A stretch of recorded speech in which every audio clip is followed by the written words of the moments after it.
శ్రీ గురు రాఘవేంద్రాయ నమ. నిన్న చెప్పుకున్నాం కదండి, సరస్వతి గారు కూడా చనిపోయారు. ఆమె ఆత్మ కూడా శాంతిని కలుగజేశాడు ఆయన. మరి సుధీంద్ర యాదవేంద్రుల బృందావన ప్రవేశము. ఈయన మరి ఏం చేశారండి, శ్రీ రాఘవేంద్ర తీర్థుల వారు మఠాధిపత్యాన్ని స్వీకరించిన తర్వాత పిదప సుధీంద్ర తీర్థుల వారి హంపీకి వెళ్ళి అక్కడనే బృందావనస్తురాలైనారనే వార్త విని రాఘవేంద్రుల వారు తమ గురుదేవుల బృందావనాన్ని దర్శించారు. మరి హంపీలో ఆయన కూడా శరీర త్యాగం చేశారు కాబట్టి చాలించారు. ఈ వార్త రాఘవేంద్ర వారికి కూడా తెలిసి ఆయన కూడా ఆ బృందావనానికి వెళ్ళారటండి.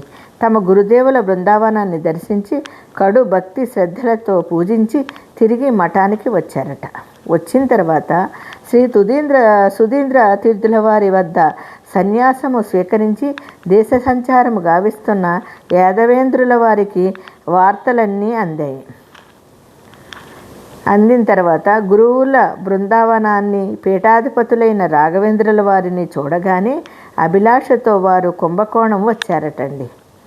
ఎవరు? సుధీంద్ర తీర్థుల వారి వద్ద సన్యాసము స్వీకరించి అదే మేనల్లుడుని సంచారాన్ని పంపిస్తారు కదా. ఈయన అప్పుడు అడిగినప్పుడు రాఘవేంద్ర స్వామి సన్యసించిన అన్నాడు. అప్పుడు పంపించిన ఆయన మొత్తానికి అంతా తిరిగి వస్తారటండి.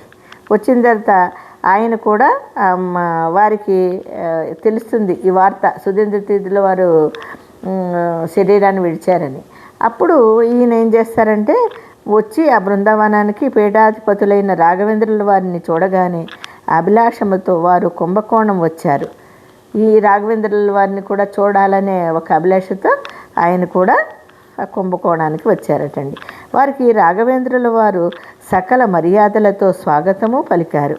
యాదవేంద్రులు రాఘవేంద్రుని గాఢముగా కౌగలించుకుని ఉన్నారటండి. వారి ఇరువురు పరస్పరము సంభాషణల్లో రాఘవేంద్రుల వారు తిరిగి మఠాధిపత్యము స్వీకరించవలసినదిగా యాదవేంద్రుల వారిని కోరారు.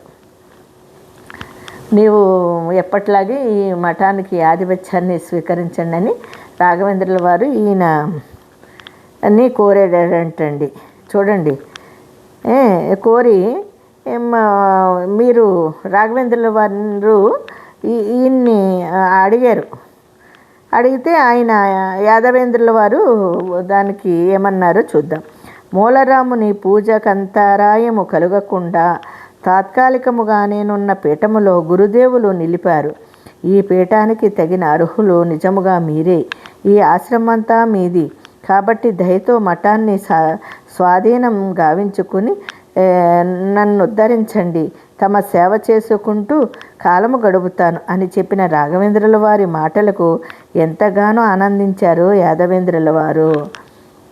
ఆయన దేశ సంచాటం చేసి తిరిగి వచ్చిన తర్వాత చూడండి, రాఘవేంద్రుల వారికి ఆ యొక్క మఠం యొక్క బాధ్యత ఇచ్చినా కూడా ఆయన ఏం చేశారు, ఇదంతా మీదే, మీ గురువుగారితో పాటు మీరు ఈ మఠాన్ని రాముల వారి సేవ చేసుకుంటూ మీరే ఈ మఠాన్ని చూసుకోండి, ఈ మఠం యొక్క బాధ్యతలన్నీ మీరే స్వీకరించాలని అన్నారు.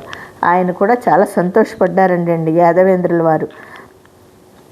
తాను మఠాధిపత్యాన్ని కోరి సన్యసించలేదని, పీఠాన్ని అలంకరించే సమస్త యోగ్యతలు నీలోనే ఉన్నాయని, అందుకే గురుదేవులు ఈ పీఠ వారసునిగా నిన్ను ప్రకటించారని, గురు శాసనానికి తిరుగులేదని, ఇకపై నేను ఏకాంతముగా తపస్సు చేసుకోదలిచానని, అయితే ఒక్క కోరిక మిగిలిపోయిందని, కాబట్టి దాన్ని నెరవేర్చమని యాదవేంద్రుల వారు కోరారు.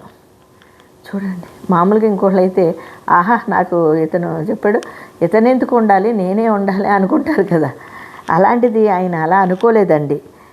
దీనికి ఆశ్రమం మీద మీకు ఎంతో హక్కు ఉంది, మీరే ఉండాలన్నా కూడా ఆయన చూడండి, మీరు తిరిగి మఠాధిపత్యం స్వీకరించవలసినదిగా యాదవేంద్రుల వారిని కోరారు. మూలరాముని పూజకంతరాయము కలగకుండా తాత్కాలికముగా నన్ను పీఠములో గురువులు నిలిపారు. ఈ పీఠానికి తగిన అర్హులు నిజముగా మీరే. ఆశ్రమమంతా మీది కాబట్టి దయతో మఠాన్ని స్వాధీనము గావించుకుని నన్ను ఉద్ధరించండి, తమ సేవ చేసుకుంటూ కాలము గడుపుతాను అని చెప్పిన రాఘవేంద్రుల వారి మాటలకు ఎంతగానో ఆనందించారు యాదవేంద్రుల వారు. తాను మఠాధిపత్యాన్ని కోరి సన్యసించలేదని, పీఠాన్ని అలంకరించే సమస్త యోగ్యతలు నీలోనే ఉన్నవని, అందుకే గురువులు ఈ పీఠవారసునిగా నిన్ను ప్రకటించారని, గురు శాసనానికి తిరుగులేదని, ఇకపై నేను ఏకాంతముగా తపస్సు చేసుకోదలిచానని, అయితే ఒక్క కోరిక మిగిలిపోయిందని, కాబట్టి దాన్ని నెరవేర్చుమని యాదవేంద్రుల వారు కోరారు. మూలరాముని అర్చించాలని యాదవేంద్రుల వారి కోరికకు రాఘవేంద్రుల వారు తగిన ఏర్పాట్లు గావించారు. యాదవేంద్రుల వారు ఆర్తితో ఆత్మార్పణ మొనర్చి శ్రీ మూలరాముని అర్చించారు. ఆ తరువాత వారు అక్కడ నుండి బయలుదేరి కృష్ణానది తీరాన గల మాధుమతి అనే గ్రామం చేరి సర్వసంగ పరిత్యాగుడై విరక్తి భావముతో తపమాచరించి చివరకు తన శరీరాన్ని చాలించారు. ఎవరండి? ఆయన యాదవేంద్రుల వారు. రాముల వారికి ఇంకా నాకేం అక్కర్లేదు, నిన్ను నమ్మి గురువుగారు ఇంత ఈ మఠానికి పీఠాధిపత్యాన్ని మీకు ఇచ్చారు, మీరు ఈ నమ్మకాన్ని నిలబెట్టండి, నాకు అంత ఇది లేదు, నేను రాముల వారిని ఇలా ఈ విధంగా పూజించుకున్న తర్వాత ఆయన ఏం చేస్తారండి, వెళ్ళిపోతారండి. ఎక్కడికి? మాధుమతి అనే ఒక గ్రామం చేరి సర్వసంగ పరిత్యాగుడై విరక్తి భావముతో తపమాచరించి చివరకు తన శరీరాన్ని విడుస్తారండి. ఆ తర్వాత ఏం జరుగుతుందో రేపు మళ్ళీ కలుసుకున్నప్పుడు చెప్పుకుందాం. అంతవరకు అందరికీ జై గురు రాఘవేంద్రాయ నమః.